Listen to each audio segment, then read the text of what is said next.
Now, we begin with the Descendancy View on FamilySearch.org.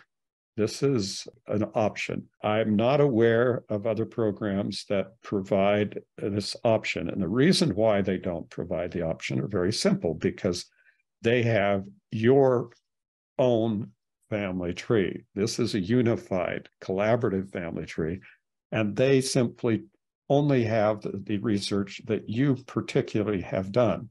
And so unless you've managed to do descendancy research on your own family tree, on one of the other programs, that's all you're going to see. You're never going to see people when everybody else has added that information in over the last 100 plus years. And we're getting up to about 125, 100 and almost close to 130 years of genealogy behind being part of this FamilySearch family tree. And so this is a lot of people, and it has a lot of information. Kind of get a little bit put off by people who constantly look at the negative side and say, oh, this information isn't correct, or this one isn't correct, or whatever. And the answer is no, but the vast amount of this information in the billions of people that are on this record now is sourced and record. There's hundreds of thousands of sources that go into this program every year, telling us where these people were and what they were. And to focus on the negative aspects or the questions or the limitations of it is not productive.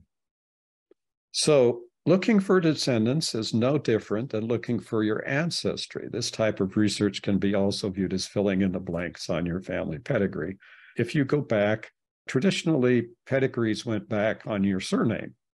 So if you were a tanner, then you went back on your tanner line, and that was it. That was your pedigree. You never looked at the wives. You never looked at the children or the siblings of anybody. That was the way that these pedigrees were put together. And you knew who you were because you were a Tanner, or you were a Smith, or you were a Jones, or a Peterson, or Robertson, or whatever. And so that's how you identify. The concept of expanding that and adding in all the people, including all the descendants of all the people, is really kind of an innovation with the FamilySearch family tree as it's now evolved. And so this is something that has not ever been done in any kind of organized way in the past, other than an occasional descendancy book. So for instance, people would go together and pick out a famous or prominent ancestor and then do all the descendants of that ancestor. When I was young, these are the things that we had in our home. We had different descendancy books about the Tanner family, books about the Oversons and Jarvises and other people. And they went back to a remote ancestor, usually one that they could conveniently characterize, and then attempted to copy down and document all of the descendants. Now, when I say that, the reason is very simple, because one other thing you ought to do when you go back to your remote ancestor and see if you're going to choose this one as your person you're going to, and I'll give you some ideas here today on how you're going to choose that person. But when you go back to that remote ancestor, you better find out if somebody's already done a descendancy book about them, if there is a book. And I have here the Bryants. And the interesting thing about it is that there is a Bryant book. And you would think, oh, the Bryant book. Well, maybe all that information, maybe we just copy all that information in here. Well, basically what you're seeing here is what was copied out of the book. Most of this came out of the Bryant book, whether or not the people attributed that, but this is where this information ultimately came from and was collected from. So the answer is, what else is there? So let's start out with some kind of parameters where it would make it a possible thing to do and not run you into somebody from Wales. So, by the way, AP means the son of. So when you're in Wales, that's just a patronymic marker. So-and-so, so-and-so is the son of so-and-so. So you want to start, you want to choose an ancestor who lived no earlier than the last half of the 18th century. That's the reason is that you don't want to get back before into the 1700s. Now, technically, for example, in England, parish registers go back to 1538. And there's always this challenge of it's trying to find the person all the way back to that 1500 date. And occasionally you'll find somebody who was rich or famous or part of the nobility, and they would be able to go back further. But that, like I said, when you get to a certain point, you cease doing genealogical research and you're simply doing historical research into documents that were created at the time. And there's no real any other validity in those names back then because they just put them in. So you never know where they came from because there are very few of those are sourced, and they're not sourced in the way, except for royalty and a very few other people. So next you do is you look at the person's tree. So what we're going to do is, okay, we're going to choose John Bryant here, who was born in 1760. And I just make sure that this person is actually a person that lives and lived and is connected to you by the pedigrees. So I've gone through that process. I went and I verified that this was actually one of my relatives. And then I went through the process of making sure that the information on this person was correct. And as a matter of fact, I'm still in that process. And I've added another dozen or so sources to this particular person. So now I'm pretty well satisfied that this person is somebody that I am related to. So what's the next step is to view his tree. And that's a selection here in FamilySearch. And then you can go over here and choose Descendancy. So you have the standard landscape, but this is the Descendancy View. So now you can see John Bryant, Jane Watson, and their children. Now you're on your way. This is the start. And one thing that when you get here, then the next thing you want to do is choose how many generations of people that you want to look at. The program lets you choose up to 4 descendancy generations. So you can go out 4 generations. On somebody like this, you can go, it would depend on the person. So you may choose a person and they say, look at 4 generations of his descendants, and it shows 2 generations or 1 or none. That means that no one has ever done any research on that person's descendancy. Well, at least they've never put it into the family tree. And so you're out there doing some very basic research almost immediately. But if you actually choose a larger number, then what happens is, let's say I choose 3 or 4. Well, if you choose 2, you've already got 2 showing, so that's not going to do anything. If you choose 1, you're just going to have John Bryant and Jane Watson. But if you choose 3 or 4, you're going to have a few more. And this is the case where I chose 3 generations. First of all, there's a little bit of what happens here. Of course, we have some ways of expressing these generational changes. You see the little arrows that are up by people. The arrow by a person means that they have a marriage record or somebody they're married to. And so each time you click on an arrow, it'll turn down and you'll get either one person or a long line of people, depending on how many people. So every one of those is going to go down. Once the line moves over, it goes down a generation, and then it moves over and goes down a generation. And so basically, as you get down into this, it gets quite a bit complicated. And you kind of have to keep getting well-oriented. I usually stop when the children of the people were born in the 1900s. So if you look down any of these are older ones because I started in 1760. If I'd started in 1830, I would only have to go through a few generations before I hit 1900. There's a lot of reasons that I stop in the 1900s, and that's primarily because they end up being possibly being living people. And the second problem, of course, is that I figure if they're still living or their children are still living, it's their responsibility to find these people. I'm not going to spend a lot of time on people who are already who are living or who only recently died.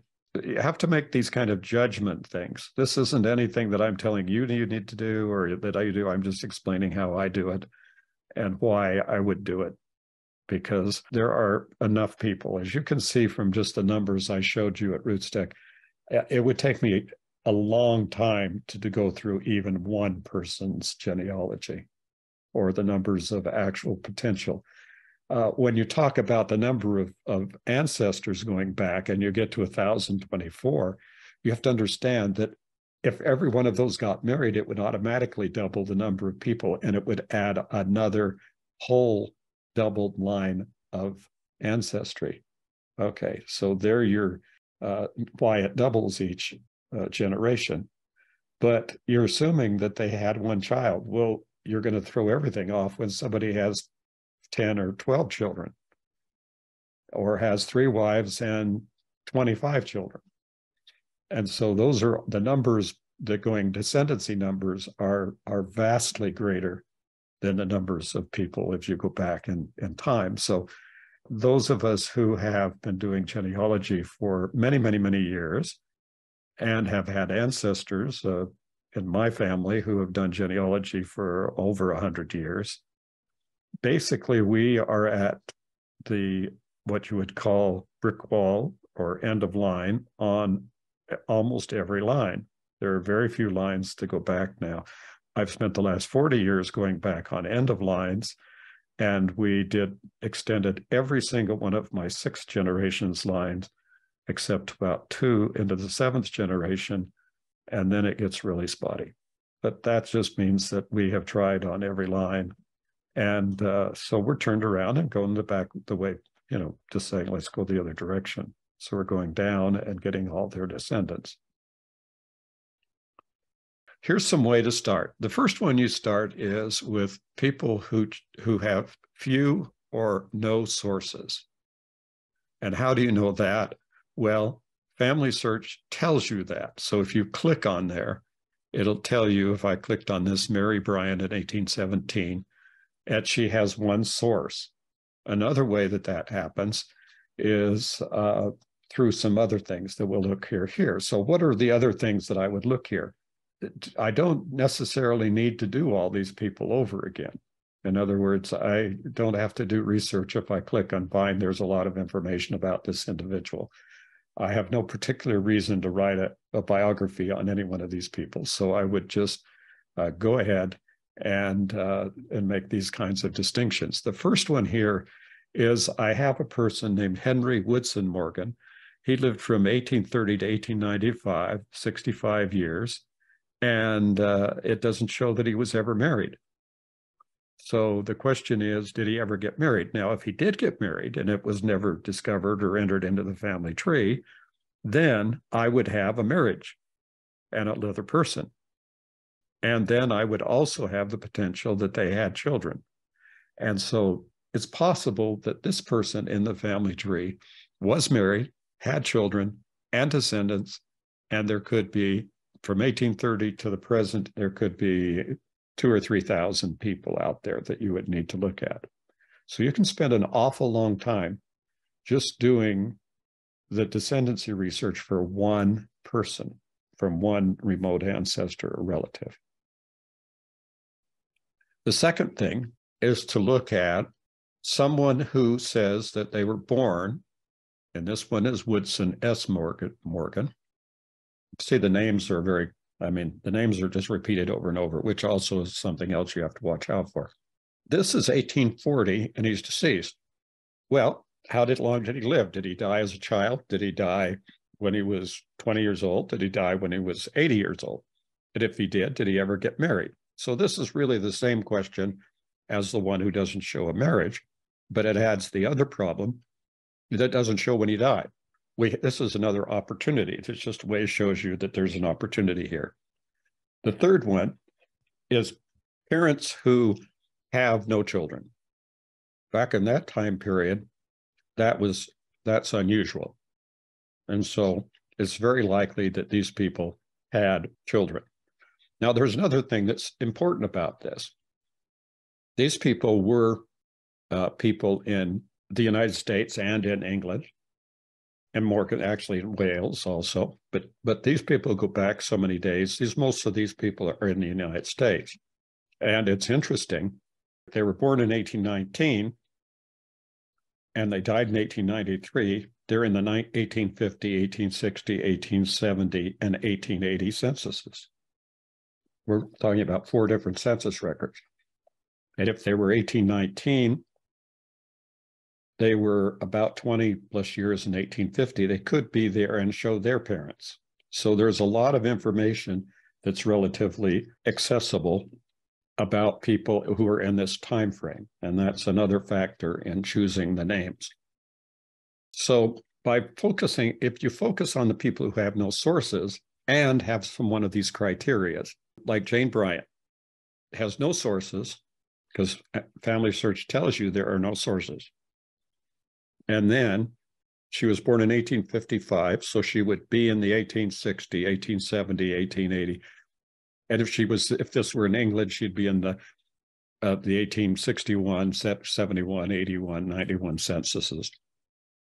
So this person is going to be fairly easy to determine if she died early. And I don't like to use the word easy, but it's doable. It's doable to find a person like this in the census, particularly if other people in the family have already been sourced. Because then you have a sort of an idea of exactly where to look. Now, here's the other problem. When you get to this point and you start doing the research, you may find that this family is total disaster, that none of these people are really related. They don't have anything to do with each other. And they are, and it was just all made up. Well, then what you do is correct it all.